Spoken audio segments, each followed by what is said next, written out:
planifié et fait exécuter. Nous avons mené, ce dernier mois, une longue enquête avec la participation de centaines de Sénégalais que je tiens ici à remercier, des citoyens, des fonctionnaires, des gens travaillant dans l'ensemble des administrations du pays, qui nous ont apporté des éléments de preuve, des documents, des contrats, des vidéos, des témoignages, qui nous ont permis d'établir l'existence de 60 crimes de meurtre considérés comme crimes contre l'humanité, de plusieurs milliers de crimes d'emprisonnement en violation des normes de droit international, de plusieurs milliers d'atteintes à la vie et de blessures, et enfin d'actes de persécution et d'autres actes inhumains.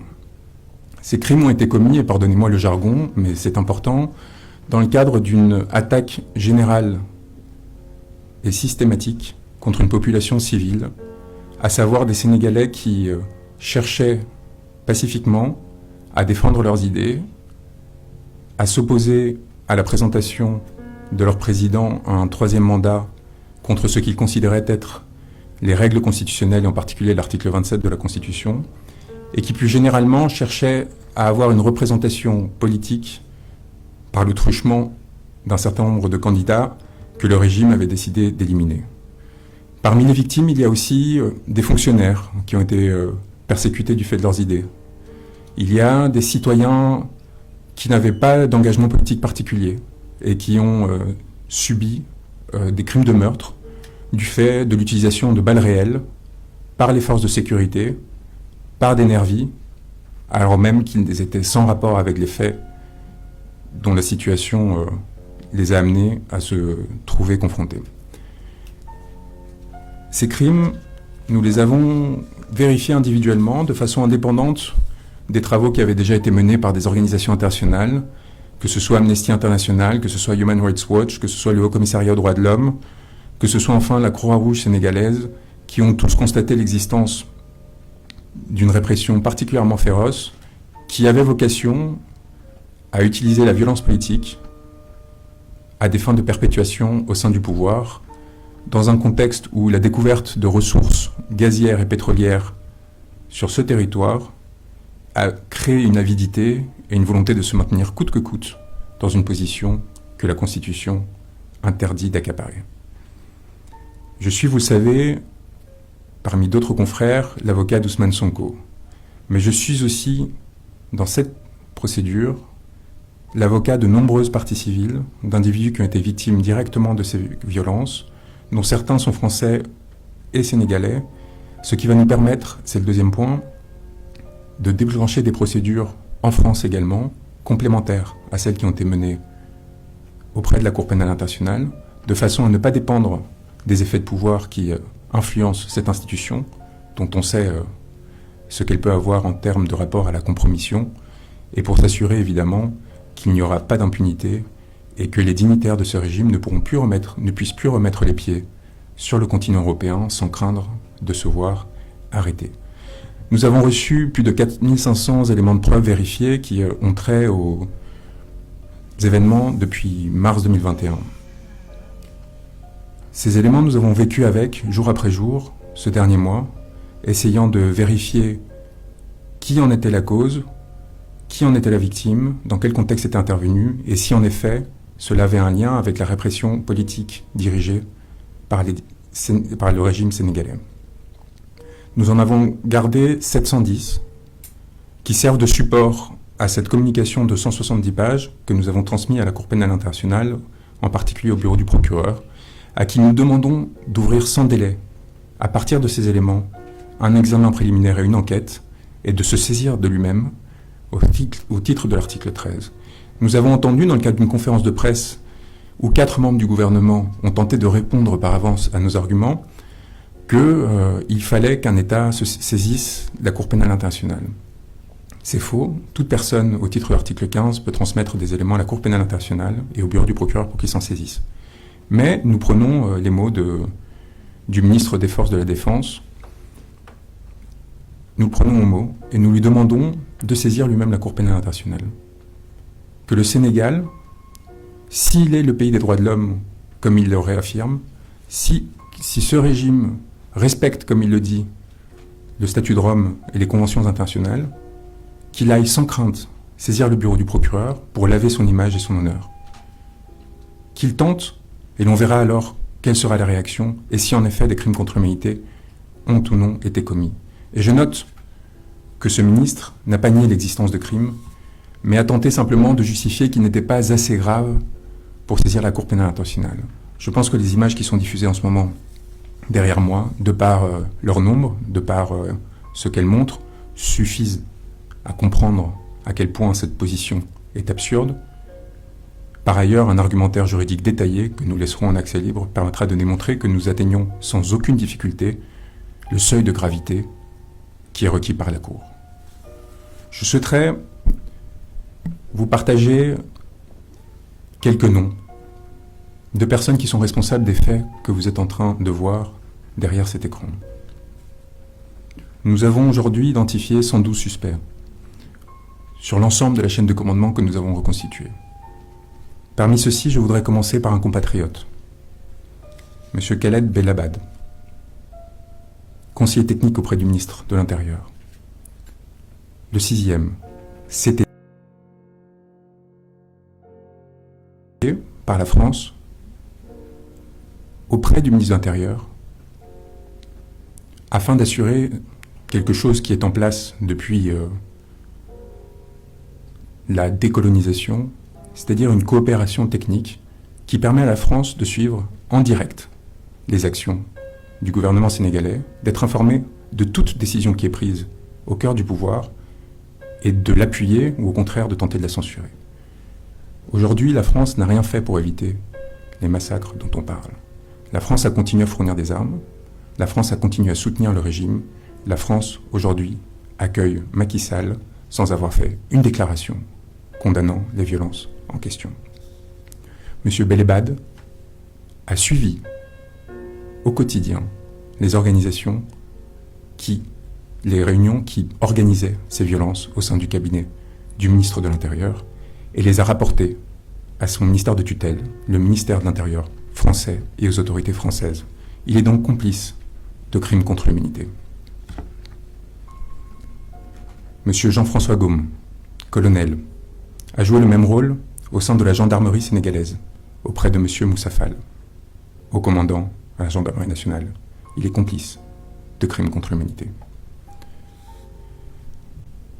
Au sein de la présidence de la République, M. Macky Sall a mis en place un système qui s'appuyait d'un côté sur l'utilisation de forces de l'ordre légales, dont nous parlerons, et d'un autre côté sur l'organisation de ce que l'on appelle des nervis, c'est-à-dire des forces miliciennes, paramilitaires, financées par le gouvernement et par ses fonds spéciaux pour maintenir l'ordre, selon ces termes, pour commettre des crimes contre l'humanité. Il s'est appuyé sur un premier cercle d'intimes, en particulier Mariam Faisal, sa femme, et Amadou Sall, qui ont organisé le recrutement et le financement de ces nervis. Ils sont responsables à titre principal de la commission de crimes contre l'humanité. Au sein de cette présidence, Meïssa Sélé Ndiaye, aide de camp, a participé à l'organisation de ces faits, aux côtés notamment d'un certain nombre d'individus, dont Abdoulaye Sall, dit Lei Kara, le chauffeur du président, qui faisait le lien avec les organisations de nervis. Autour de la présidence, des éléments extérieurs sur lesquels nous reviendrons, dont un certain Farban Ngom, griot, ont joué un rôle extérieur qui consistait à créer des fiefs, à eux-mêmes constituer des groupes paramilitaires, à les armer, de façon à s'assurer que des crimes contre l'humanité soient commis. Afin d'armer ces nervis, la présidence de la République, elle-même, directement, en tant qu'institution, a mis en place des commandes d'armes particulièrement massives dont nous avons retracé dans le moindre détail le cheminement. Ces commandes d'armes ont été organisées avec l'aide d'un intime de Macky Sall qui s'appelle Gabriel Peretz. Gabriel Peretz, à la tête d'une société qui est bien connue, a fait livrer 104 tonnes d'armes à la présidence de la République au deuxième semestre 2022. Ces armes sont en partie encore stockées à l'ancien aéroport Léopold Sédar Senghor et font l'objet de distributions régulières et notamment de placements dans des caches à pouvoir être mobilisés en cas de crise politique. Constituent principalement des munitions pour des armes lourdes et des armes légères, ainsi que des armes légères qui ont été livrées et qui sont à disposition de la présidence en dehors de tout contrôle démocratique, comme s'il y avait la possibilité de s'approprier ces faits-là. Le financement de ce contrat nous semble être lié à toute une série de fonds spéciaux qui échappent au contrôle politique sénégalais et des représentants de la nation sénégalaise. Ils sont permis aussi par des avances qui sont faites par Gabriel Peretz, des lignes de crédit qui ont été octroyées jusqu'en 2024 à hauteur de 300 millions de dollars. Nous avons une attestation de la maison militaire de la présidence de la République, du colonel Adama Gaye, complice de crimes contre l'humanité, pour avoir, je cite, je sous-signais, colonel Adama Gaye, gouverneur militaire du palais, certifie par la présente que les matériels énumérés ci-dessous, fournis par la société Adecon Ltd, seront exclusivement réservés à l'usage du palais présidentiel. Munitions 5.56 x 45 mm de 500 grammes, quantité 3 550 000. Munitions 9 mm, quantité 3 250 000. Munitions 7,62 mm, quantité 210 000. Plus de 7 millions de munitions, je cite ce document de la présidence de la République, de sa maison militaire, signé par Adama Gaye, 7 millions de munitions exclusivement réservées à l'usage du palais présidentiel, livré, document signé 11 octobre 2022. Dans quel régime politique qui se veut démocratique, une présidence de la République se fait livrer à usage exclusif 7 millions de munitions? Et quelles sont ses intentions dans la perspective de l'après?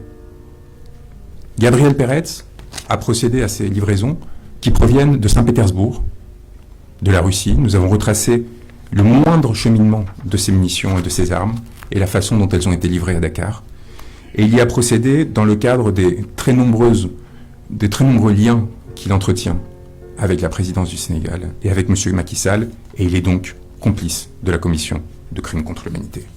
M. Gabriel Peretz, qui est de nationalité belge, mais qui habite aujourd'hui en Israël, a été accompagné dans son travail par Marcel Zuckerman et par Biram Koulibaly, un aviateur sénégalais, qui a représenté la société AD dans l'opération dont il est question.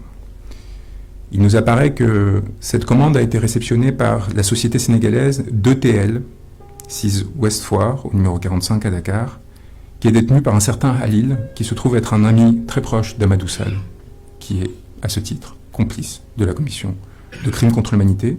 Nous avons jusqu'au manifeste des conteneurs, nous avons jusqu'à la signature du capitaine qui a transporté ces armes, nous avons tous les éléments qui permettent de prouver l'existence de cette livraison et la présence de ces armes encore aujourd'hui à l'aéroport Léopold Senghor. Nous avons l'ensemble des réservations qui ont été faites par M. Peretz au Pullman de Teranga, sa présence notamment à la veille des événements de mars 2023 au Sénégal, probablement pour les préparer, et les conséquences qu'il aura à subir. Nous connaissons aussi le nom de ses collaborateurs, les personnes qui l'ont appuyé, et les conséquences qu'ils auront à connaître du fait de cette complicité, aux côtés d'un autre homme d'affaires, évidemment Tierno Ndomba, dont vous avez tous entendu parler, et qui a joué un rôle cardinal dans un certain nombre d'opérations particulièrement étranges, pour rester modeste dans mon expression, d'ordre militaire, de commandes d'armement, qui ont été livrées là encore en dehors, dans le cadre de contrats de gré à gré, et qui complètent les éléments que nous avions déjà, qui permettent de déterminer l'existence d'autres contrats de cet ordre-là. Cela avait déjà fait débat dans l'espace public. Vous vous souvenez de ce contrat de 45 milliards de francs CFA avec le ministère de l'Environnement et le ministère des Finances. Nous avons donc les moyens qui sont apportés aussi via la société Norinco chinoise, qui a travaillé sur un certain nombre de ces contrats d'armement, à la présidence.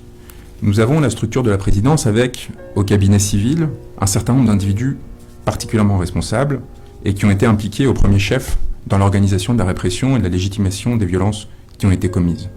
Nous avons évidemment les responsables que tout le monde connaît, comme Mahmoud Saleh, comme Daouda Diallo, Abdoulaye, comme le général Joseph Mamadou Diop ou Mohamed Dionne.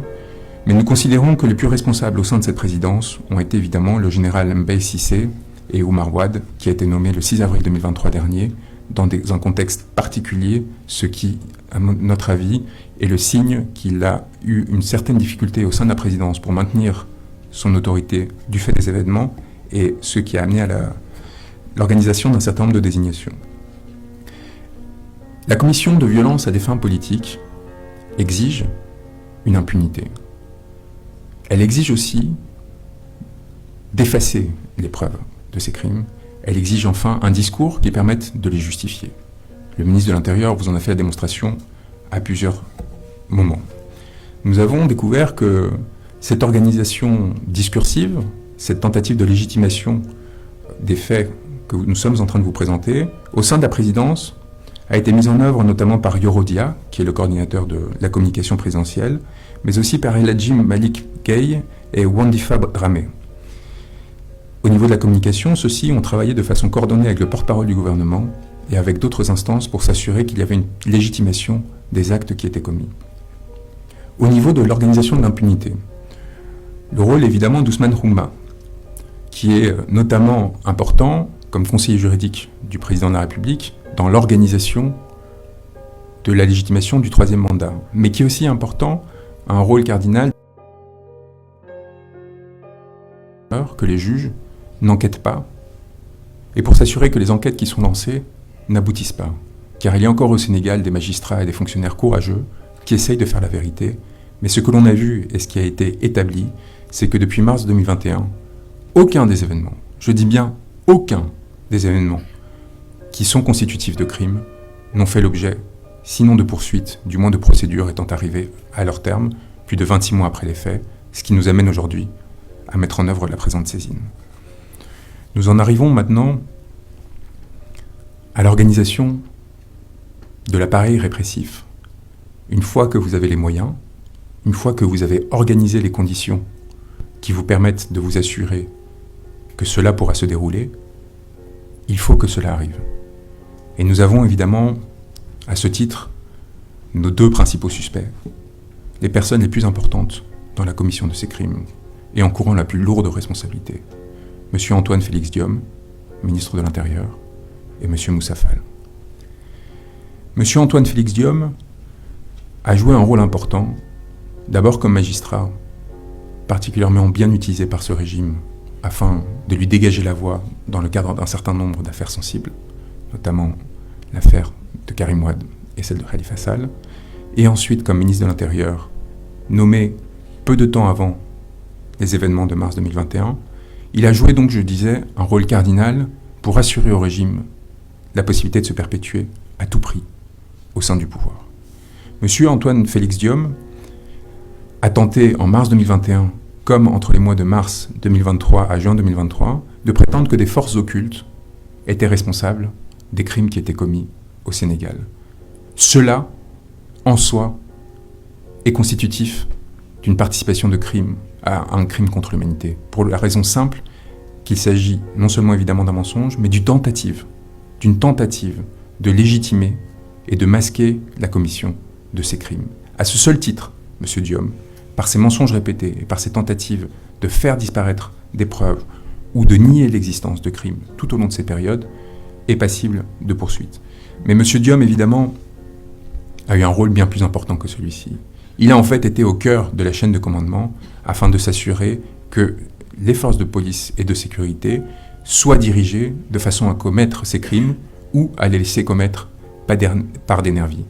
Il a en conséquence, notamment par le truchement de son pouvoir de nomination, cherché à obtenir la possibilité que des personnalités particulièrement violentes ou particulièrement prônes à autoriser, voire à commettre directement des violences, aient un rôle et une responsabilité au sein de la chaîne hiérarchique. Nous pensons évidemment à Seydou Bokar Yag, mais nous pensons aussi au directeur général de la police, qui était auparavant directeur général adjoint, qui était directeur général adjoint de la police nationale au moment des événements de mars 2021, et qui pourtant, malgré l'échec patent de cet épisode, a été promu le 21 avril 2021. Pourquoi l'a-t-il été? Était-ce parce que Ousmane Sy refusait de continuer son prédécesseur sur la voie qui était proposée par le régime? Cela, ce sera aux enquêteurs de le déterminer. Il y a évidemment le directeur du groupement mobile d'intervention lors des événements de mars 2021, M. Ndiaga Diop, son commandant de la GMI de Dakar, M. Ousmane, et surtout, Bara Sangaré, commandant de la sûreté urbaine à Dakar, suspecté d'avoir commis de nombreuses tortures, d'en avoir ordonné aussi, et d'avoir de façon systématique procédé à des arrestations arbitraires pour intimider des opposants politiques et des manifestants. Ces individus, accompagnés notamment de Mudunga Kendiagne, qui a été directeur de la sécurité publique lors des événements de mars et avril 2021, et qui ensuite a été promu directeur adjoint de la police nationale, Ibrahima Diop, commissaire de police divisionnaire, directeur de la sécurité publique entre avril 2021 et aujourd'hui, que vous avez tous découvert lors d'une conférence de presse indécente il y a quelques semaines, où tentant de répondre aux informations que nous avions diffusées qui nous permettaient d'établir que celui-ci cherchait à se désolidariser du régime, a été poussé par Antoine Félix Diome dans cette conférence de presse ridicule, dans laquelle le régime a tenté d'attribuer l'organisation de crimes à des manifestants, alors que l'on a découvert que les nervis qui étaient montrés travaillaient directement avec les forces de l'ordre. Cette conférence de presse, organisée dans la précipitation, montre l'importance du travail qu'on est en train d'être mené, parce qu'elle a amené le régime à commettre une erreur fondamentale, à s'exposer et les mensonges qui avaient été énoncés. Au sein de la gendarmerie, nous avons aussi des responsables importants, et vous avez tous noté l'utilisation notamment d'enfants comme bouclier humain par les forces de sécurité. Cette utilisation est intervenue à de nombreux lieux sur le territoire de façon coordonnée le même jour, ce qui signifie qu'elle est la résultante d'une politique et non d'une déficience temporaire, ponctuelle, localisée d'une force de gendarmerie. Cette déficience, ce crime, a été commis par des gendarmes à chaque fois. Et donc la responsabilité de Moussa Fall, à ce seul titre, est engagée. Il est évident en réalité que la responsabilité de M. Moussa Fall est beaucoup plus importante. Nommé le 17 juin 2021, à la suite des événements de mars et avril 2021, celui-ci a évidemment joué un rôle fondamental dans les désignations qui, au sein de la gendarmerie nationale, ont permis la commission des crimes dont nous parlons.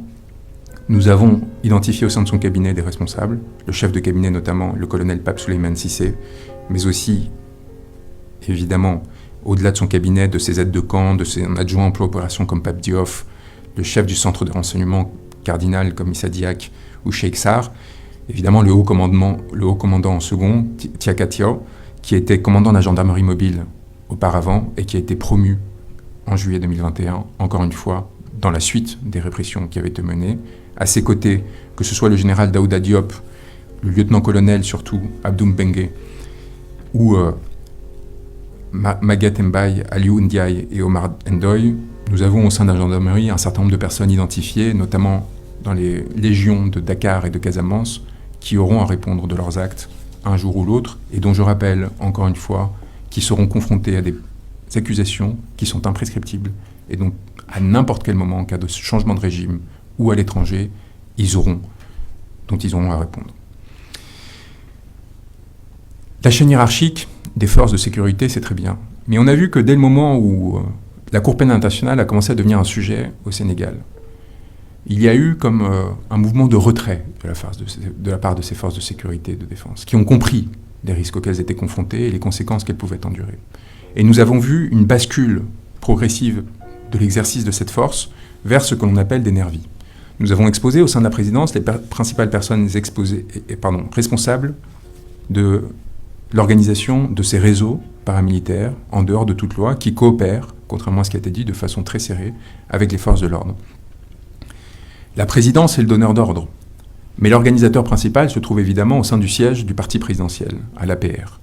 C'est là que se retrouvent les pick-up qui ont été achetés de différentes façons, afin de distribuer les nervis à Dakar, et qui, à partir de ce centre de commandement, va distribuer les instructions en région pour s'assurer que des exactions soient commises afin de terroriser la population et s'assurer que celle-ci ne se rebelle plus. Ces Nervis, comme je vous le disais, ont à la fois une structuration qui est liée aux fonds spéciaux, aux fonds du parti et donc aux modes de financement illégaux qui ont cours au sein du parti en place, mais également à travers un certain nombre de féodalités qui expliquent l'ascension de personnalités à la qualité médiocre et qui pourtant ont obtenu des portefeuilles importants, notamment au sein du gouvernement. Parmi ces individus qui jouent un rôle clé au sein du pouvoir, nous trouvons évidemment, sans importance hiérarchique dans mon énonciation, des personnes comme Doudouka, le ministre des Transports, qui dispose de réseaux de Nervis qui descendent jusqu'à Ziguinchor. Nous trouvons évidemment des suspicions concernant des individus importants et sur lesquels il faudra travailler, comme Pape Malick Ndour, comme Aline Ngouille Ndiaye, comme Mame Mbaye Niang, que l'on connaît pour d'autres raisons, et évidemment, au premier chef, comme Birame Faye, ministre auprès du ministre de l'Intérieur. Birame Faye joue un rôle très important.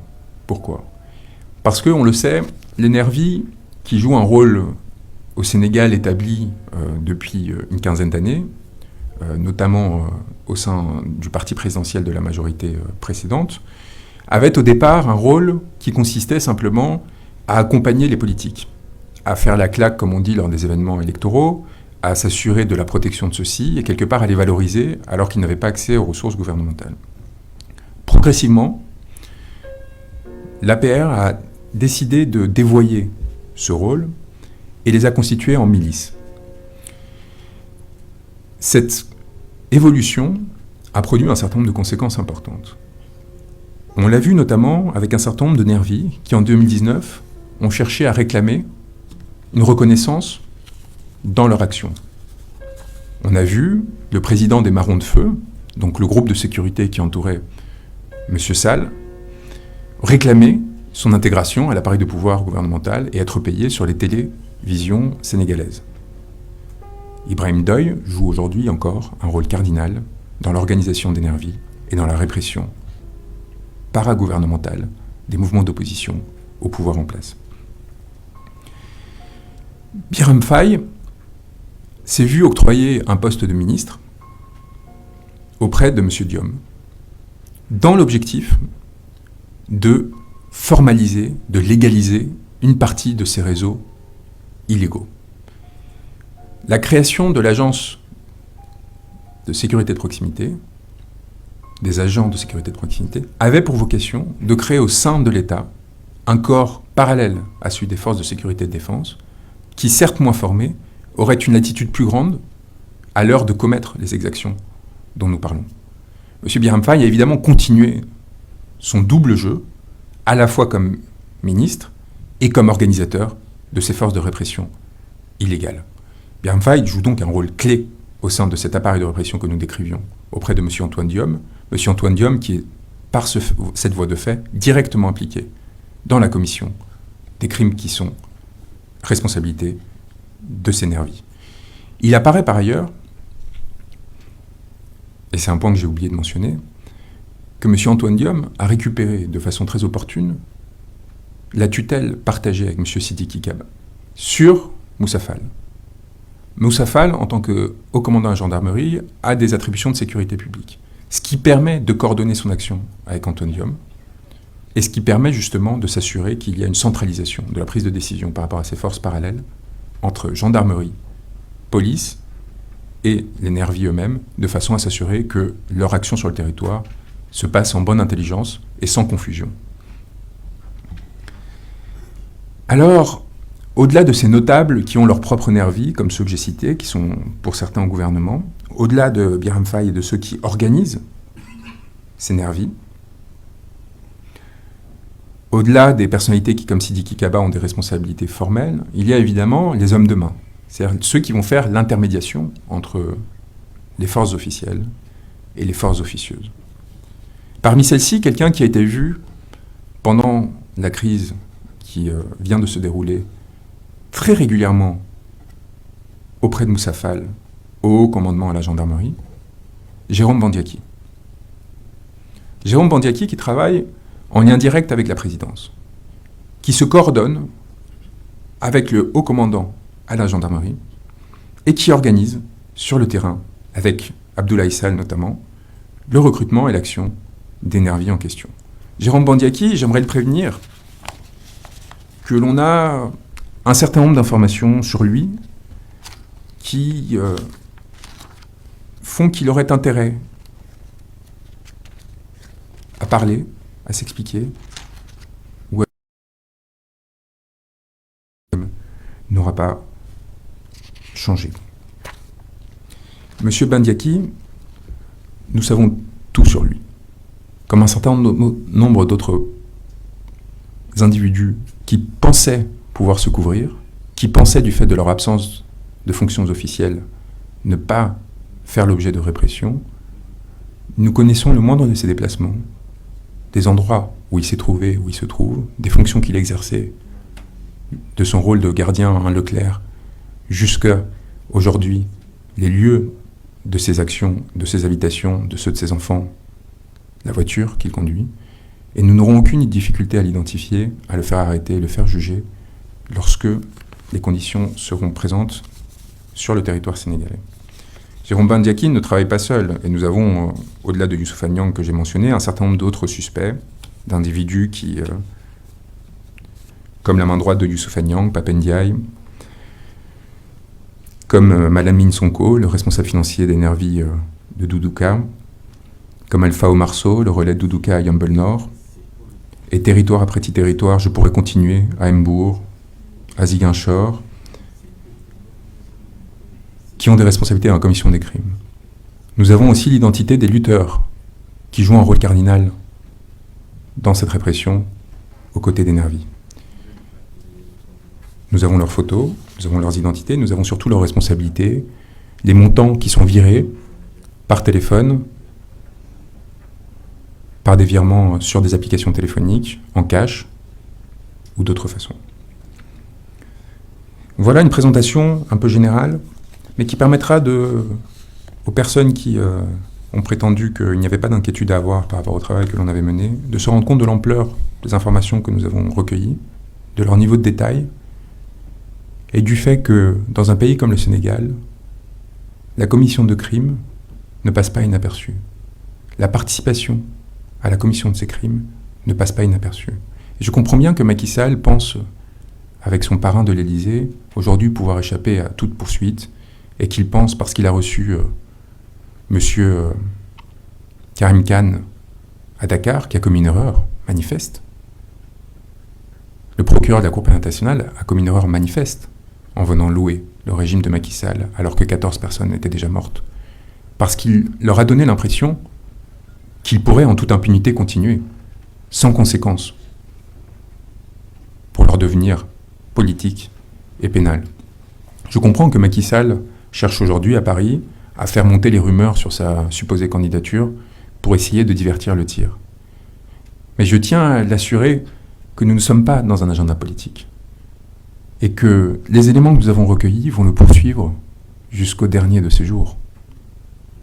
Qu'il se représente ou non en février, qu'il soit élu ou non, qu'il parte du pouvoir demain ou jamais.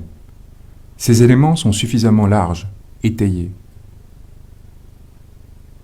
pour que l'ensemble des personnes dont nous avons parlé aujourd'hui aient à se préoccuper de leur devenir à jamais.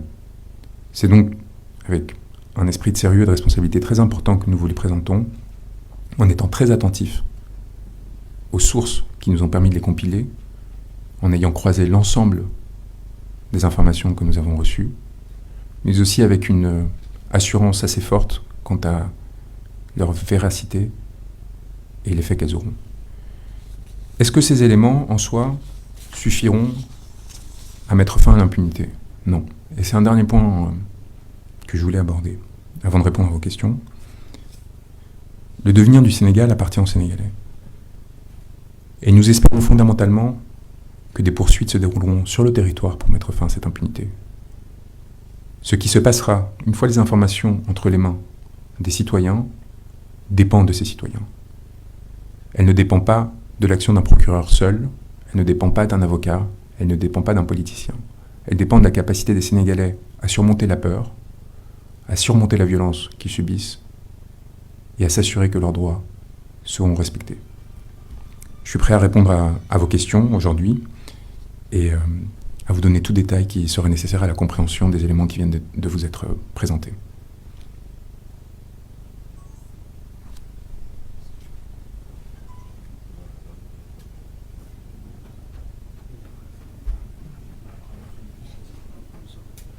Est-ce que quelqu'un peut...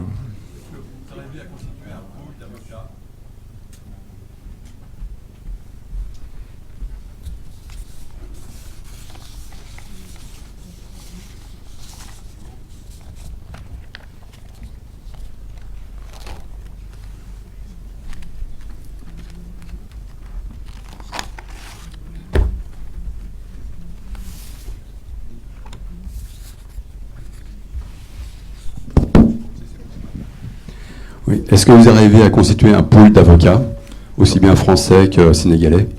Je vous remercie. Nous sommes 30 avocats qui travaillons actuellement sur ces questions. Nous nous sommes appuyés sur des personnes qui, sur le terrain, nous ont aidés à recueillir des preuves.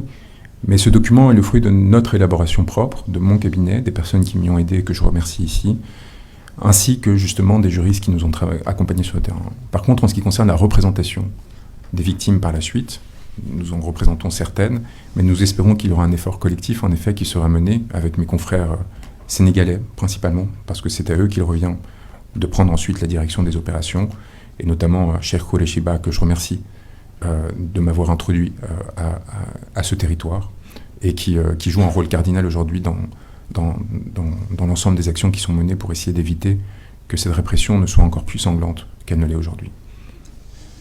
Bonjour, merci pour ce beau travail, merci pour tout ce que vous faites pour le Sénégal. Donc nous, en tant que, on est citoyens français et en même temps sénégalais, est-ce qu'il est possible de notre part de porter plainte au niveau des juridictions françaises contre les personnes qui, sur les plateaux de télé, qui à longueur de journée font l'apologie des meurtres, des choses horribles au Sénégal? Comment peut-on faire, nous, ici, sur le territoire, pour porter plainte et poursuivre ces gens à jamais? Je vous remercie. C'est un élément sur lequel je ne suis pas revenu et je vous remercie de me le permettre. C'est les personnes qui incitent à la commission des crimes. C'est un élément cardinal et qu'ils ne pensent pas qu'ils seront oubliés. Je n'ai pas voulu leur donner trop d'importance, donc on n'en a pas parlé, mais on va en parler maintenant. La jurisprudence pénale internationale, à travers notamment l'affaire de la radio des 1000 collines au Rwanda, a permis d'établir que l'incitation à la commission des crimes, par la dévalorisation des victimes, par la légitimation de la violence, pouvait faire encourir des responsabilités pénales qui allaient jusqu'à la perpétuité. À ce titre, je tiens à prévenir les individus qui se tiennent derrière le compte Anita Diop. Anita Diop qui, sur les réseaux sociaux, fait diffuser des éléments relatifs à des actions de police afin de dénigrer des opposants en les montrant dans des situations particulièrement violentes.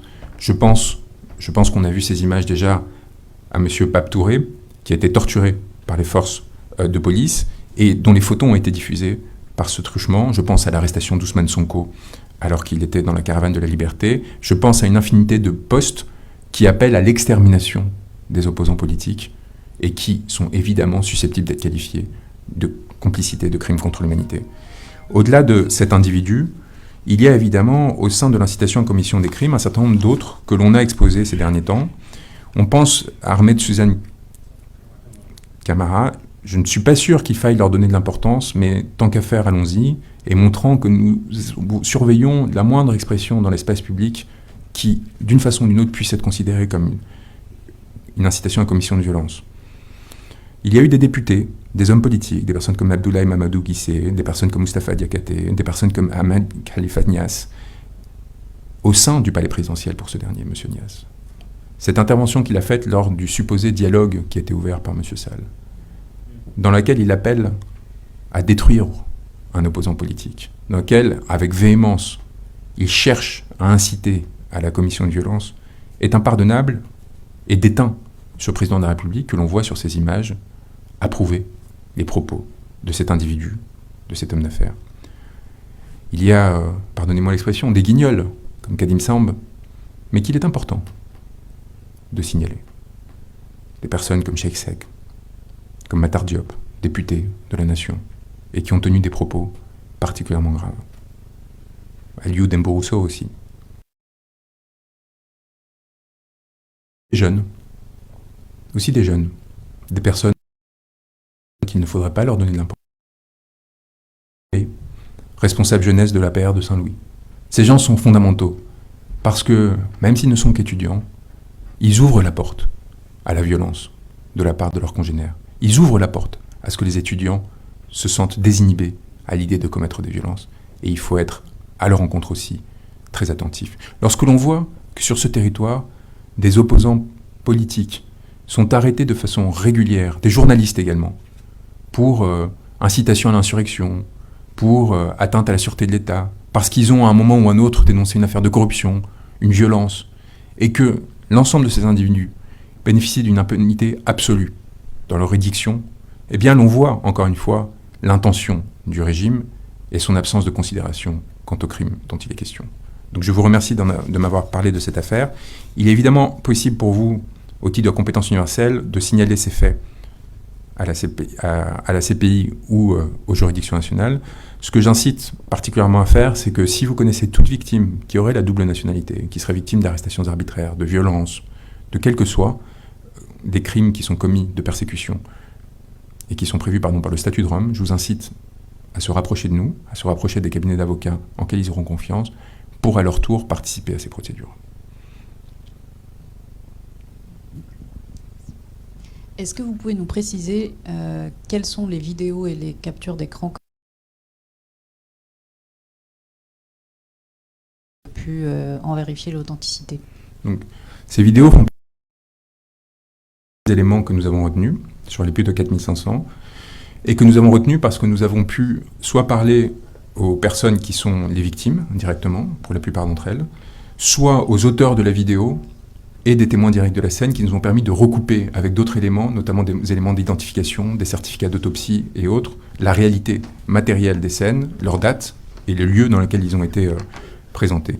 Tout élément qui ne permettait pas d'identifier avec certitude la date et le lieu a été écarté par principe, par risque de falsification, par risque de confusion avec des événements précédents ou autres, ce qui explique que nous ayons retenu que ces 710 éléments, alors que très probablement sur les 4500, la quasi-totalité touchait quand même aux événements dont nous parlons, c'est-à-dire entre mars 2021 et juin 2023.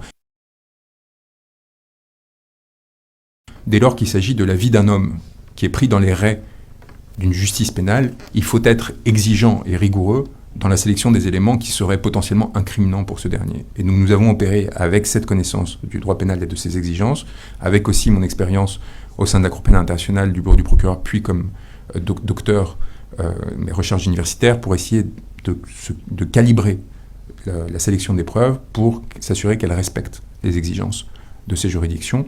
Il y aura évidemment un travail à faire de la part de ces institutions pour recouper, vérifier, eux-mêmes enquêter, mais ce dont nous sommes certains, c'est que la base matérielle et objectivable que nous leur fournissons est suffisante dès aujourd'hui.